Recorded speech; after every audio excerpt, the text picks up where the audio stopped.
Wagwan, everybody. Welcome to the Diaspora History podcast, where we'll be speaking about history and as well family history and how history relates in terms of Caribbean people for the present as well as in the past, and how in the past what that does and brings forth for what we are going through at present and what we can learn from our history, from our family, and take that moving forward. So I do hope you enjoy the podcast, and if you like it, please ensure to subscribe, like, and review. Thank you. Welcome back to Diaspora History Podcast. I'm your host, Wendy Aris, where we center Caribbean histories, voices, and the many ways our stories are preserved across generations. Today's episode reminds us that not all archives are written, some are spoken, some are performed, and some are passed down through voice. Across the Caribbean, storytelling has long been one of the most powerful ways we preserve memory. From yard stories to stage performances, from elders' voices to contemporary platforms, these narratives carry history, identity, and ancestral knowledge in ways that traditional archives often cannot.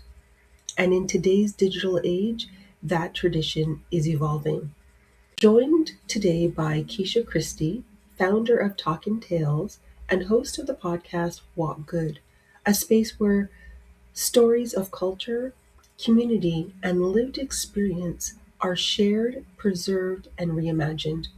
Through her work, Kesha continues the legacy of Caribbean oral storytelling, transforming it into a living, breathing archive.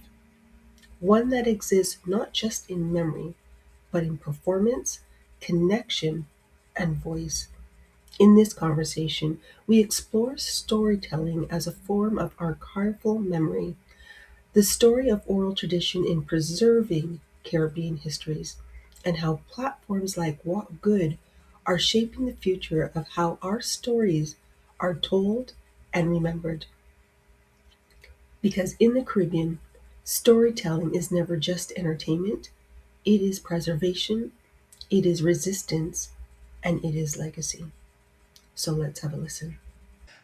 Thank you so much for everyone for returning back to the podcast, Diaspora History.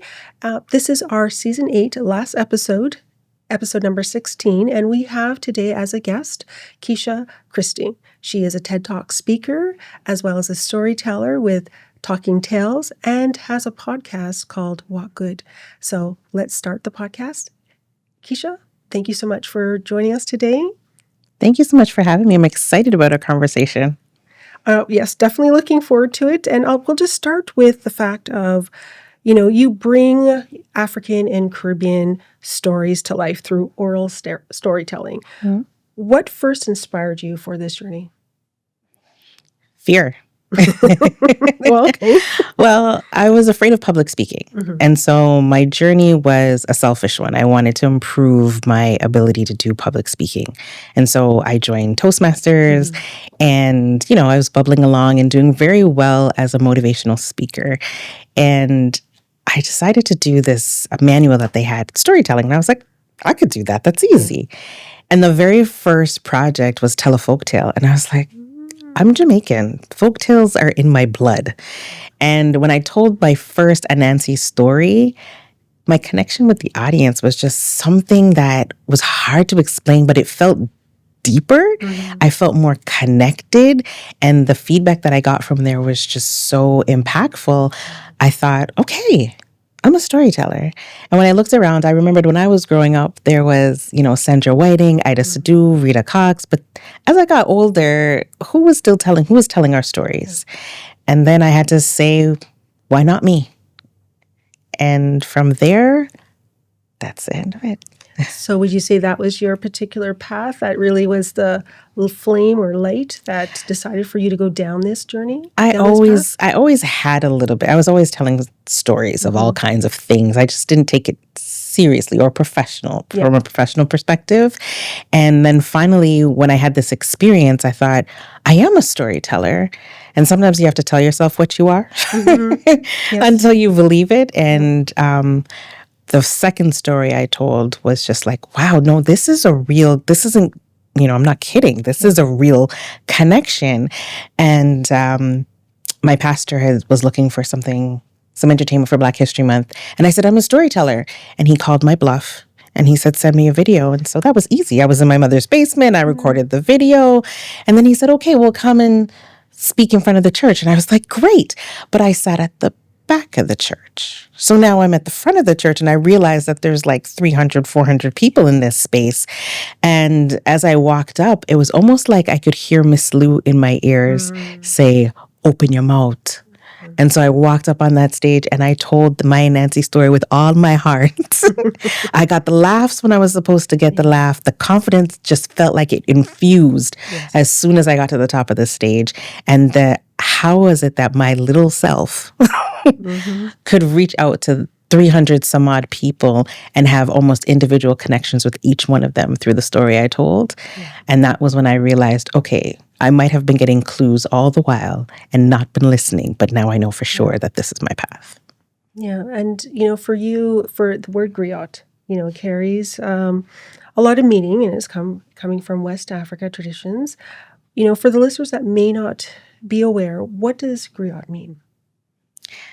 Griot or griot is a storyteller, but storytellers have many hats to wear. They're the keepers of history. They knew everything about individual families, about villages. They were advisors. They were teachers, musicians. They wore so many hats. But the key was they held the stories of the village. It held the stories of the nation, and they were able to share that back to the community.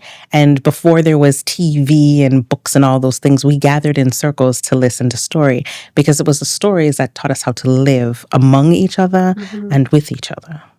Yeah, they're just pretty much the memory that is just being archived back, and they're being the resource that we tap into to kind of find anything.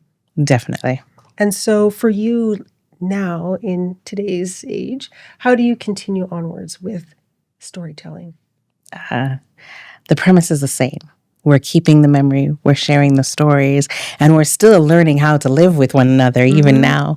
And so our stories are so important, especially that the narratives are easily changed, easily influenced.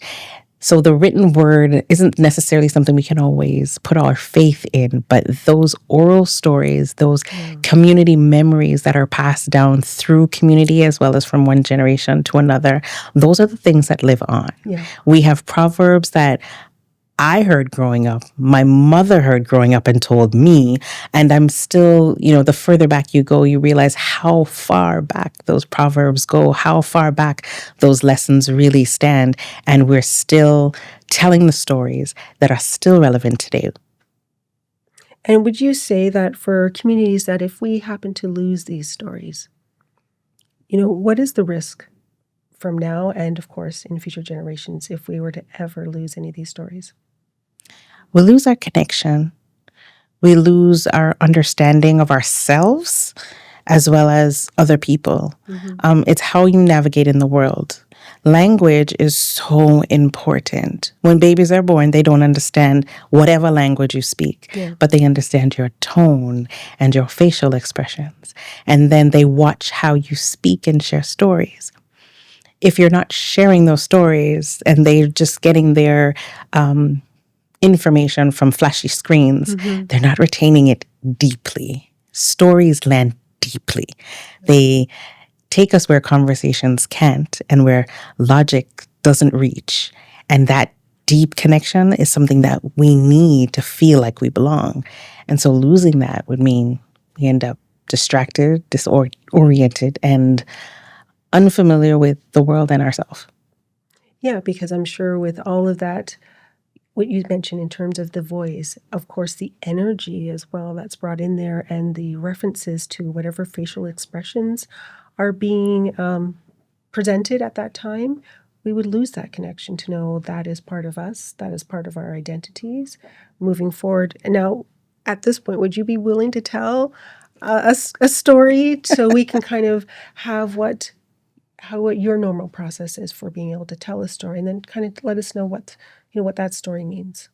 Sure, I can definitely do that. I'll tell the story that I shared yesterday at an event. And it is the tale of two buckets.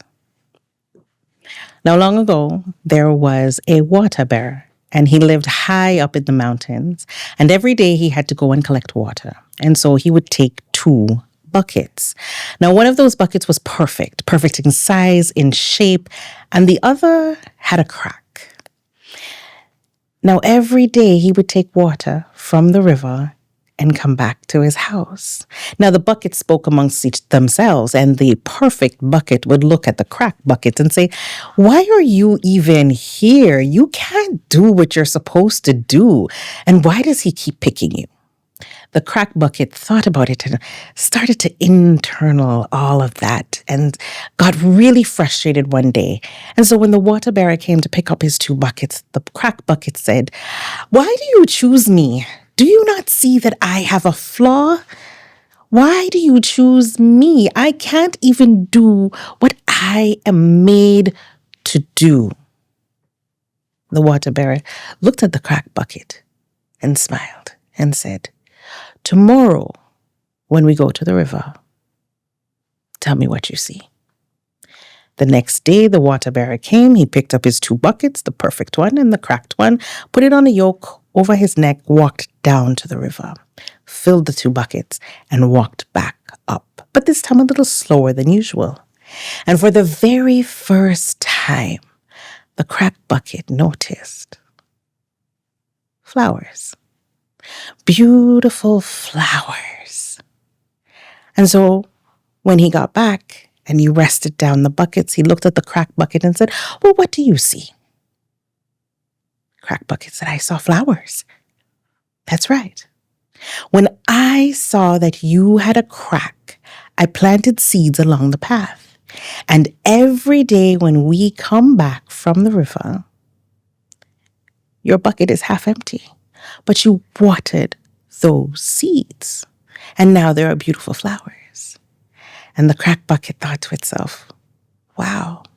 But unbeknownst to the bucket, it watered those seeds that became flowers. Those flowers fed the bees, and the bees made honey that the water bearer was able to collect and sell and share with those in the village, so everyone was able to eat. So now, the cracked bucket, who thought it had no purpose, no use, and couldn't do what it was made to do, found out that it was doing so much more than it could have ever imagined. And those are the reasons why we tell our stories, because they hold so much power. Wonderful story. And for you, what has it been for you to be a storyteller, to be a griot? And what has it activated for inside of you? Wow. It is a great responsibility. I think of myself as a bridge to community, to culture, to our stories. And a lot of the times our stories are told by folks who don't look like us and don't share the same experiences as us. And therefore, when they share our stories, they're dry or they're rigid. They're still good stories, but nothing like talking about food and starting to understand how, a bowl of soup can just make your toes tingle. And, if you haven't experienced it, you can't share it. And so it does give connection. It helps you to connect deeper. And being able to show our expressions, tell stories, and stand in front of an audience and, point the way we Jamaicans do. Yeah. And everybody laughed because they know exactly what it means. It needed no further discussion.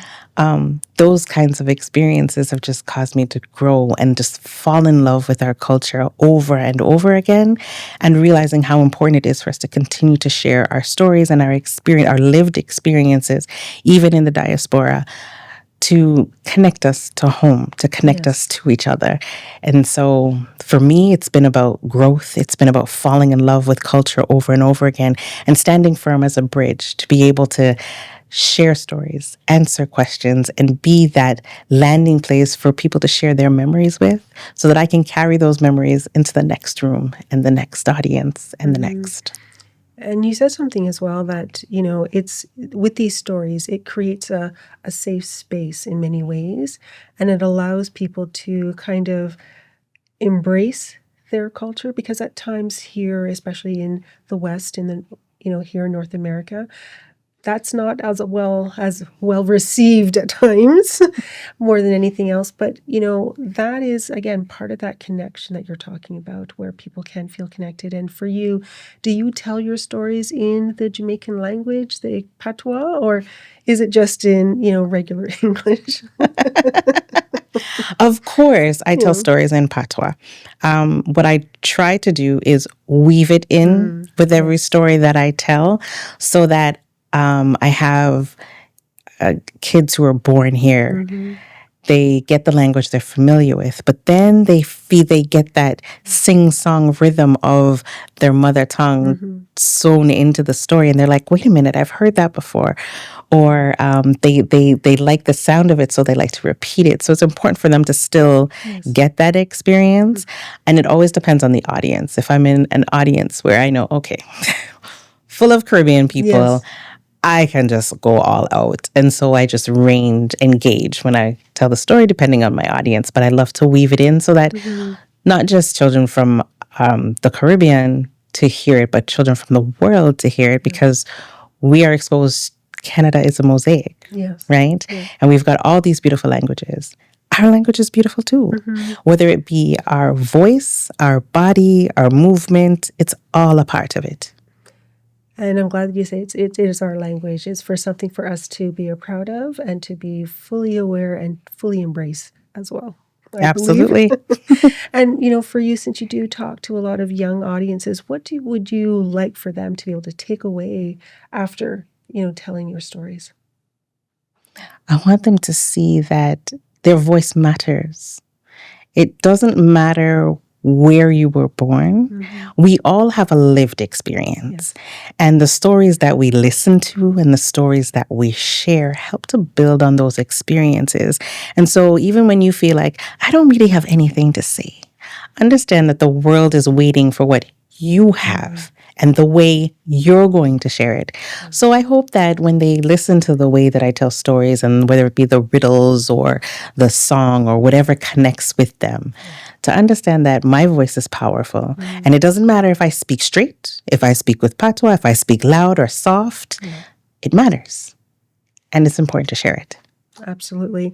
And what would you tell, I guess, everyday people that, what is their role in preserving, like especially for families, for parents to be able to retell these stories? What advice would you give to them to be able to say to their children, how, like especially Anansi stories? Tell the stories. And Nancy is one of those characters where children connect so well with him because he's flawed. But then we think that the story has to be perfect. Just tell the story. Tell what you remember. Tell what you forget. Tell the little part. There's something that happened in the middle, but I don't remember. And you can look it up together. The stories don't have to be at a set bedtime. It could be you're washing the dishes and you have a laugh because you remembered something. Share the story. Share the experience. This is how we get to play with our language, embrace our experiences, and those Anansi stories end up tailored to your lived experiences. Just share the story. Yeah, because it just, as a child, hearing those stories, I mean, it just opens up your imagination, right? Because it's told one way, but then you can think of, okay, what does that look like? Yes. And it just opens up as I said, just opens up your imagination and your thought process to be able to go, wow, okay, where do we go from there? Definitely. And, Kesha, as we come to a close on this episode, what thoughts do you want to leave the listeners in regards to storytelling with Anansi stories, or just regular stories? All stories are important. Stories allow us to connect, like I said before. It takes us to places where conversations can't, where logic can't reach. They open our minds, they open our hearts, and they become the bridge that connects us to one another, connects us to our culture, and really connects us back to ourselves. When we see ourselves in a story or in a character, we connect so differently, so deeply, that it's important for us to continue to use our voice and share the stories. But understand this, the more we listen to stories and the more we tell stories, we keep creating all of these bridges that when we look at our future, we see that we all belong. We all have stories. Every culture has stories. The way we tell our stories, a little bit different. Yeah. We have music, we have vibe, we have body language, our plays, all the things. They're so important because they help us to connect with our identity. And identity is key. Once you feel that you belong, once you know that you're a part of something bigger than yourself, man, your world opens up and we want to see what you have to offer. So continue to share all of your stories, but continue to listen to them too. Well said. Well said. So thank you so much, Kesha, for coming on and being able to speak to this, because sometimes to kind of understand and get the backstory for someone presenting stories and what that carries is a different type of a road to take. So, but thank you so much for coming on. You're so welcome. Thank you so much for having me. As we come to the end of today's episode, we're reminded that storytelling is more than an art. It is an archive, a bridge, and a way of carrying memory forward. Through the work of Kesha Christie, we see how oral traditions continue to hold space for our histories, keeping them alive, dynamic, and deeply connected to community. In a world that often prioritizes written records, storytelling reminds us that our voices, our performances, and our shared moments are just as powerful in preserving who we are. And before we go, we have something special for you. As a bonus, Kesha Christie is going to tell an Anansi story, one of the most beloved storytelling traditions across the Caribbean and the African diaspora. So stay tuned, listen closely, and enjoy the richness of that experience. Thank you for joining us on Disafemi History Podcast. Keep listening, keep sharing, and most importantly, what good. Well, Anansi was a collector of all kinds of things. He would collect clothes, shoes, boots, and on Sunday, he would go and collect Sunday dinner from everyone's house in the village.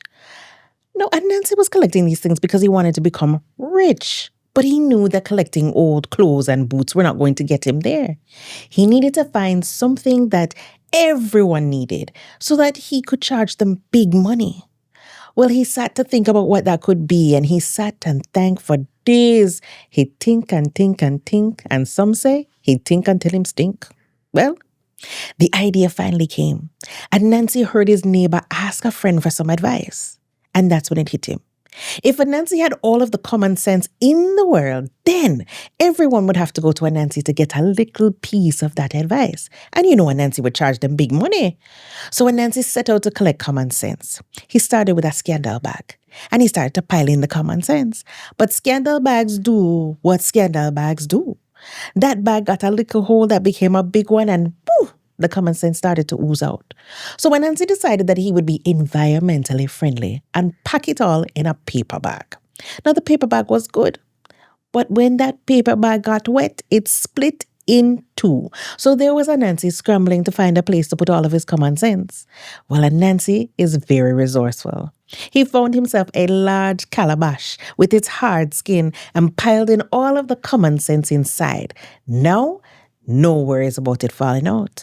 When Anansi was satisfied that he had collected all of the common sense, he covered it and started to look for a hiding place. He went high, he went low, he went east, he went west, still looking for the perfect hiding place. Well, Anansi remembered something his mother always told him. When you're looking for something, always start at home. So when Nancy made his way back to his house, right there in the backyard is where Nancy found the hiding place, a tall eucalyptus tree with its broad branches. So when Nancy went to work, he spun a web around his belly and around that calabash and he started to climb. 1 foot, 2 foot, 3 foot, boom, he fell. 1 foot, 2 foot, 3 foot, boom, he fell again. He kept climbing and falling and climbing and falling until all the neighbors started to gather in his yard. See what this foolish spider was up to. Up, down, but no one said a word. That's until she arrived. Shelly Ann was the cutest little 5-year-old that you had ever seen. She made her way in front of all those grown-ups with her pink Sunday dress and her big pigtails. She took one look at Nancy and knew what the problem was. She said, "Nancy." When he looked down, he thought to himself, does this pitney not see that I am busy? Well, when Nancy looked down, she knew that she had his attention, and she said, wouldn't it make more sense to put the calabash on your back so that you can climb easily and freely? This made Nancy mad. The kind of vexation that caused his skin to turn red and steam come out of his ears. And Nancy grabbed that calabash off his belly and flung it to the ground. When it hit, it shattered and common sense took flight. It went east, west, north, south, and all around the world. So if you ever wonder why it is that in every part of the world, both big and small, there's a little common sense, well, that's easy. It's a Nancy make it. Jack Mandora, me not choose none.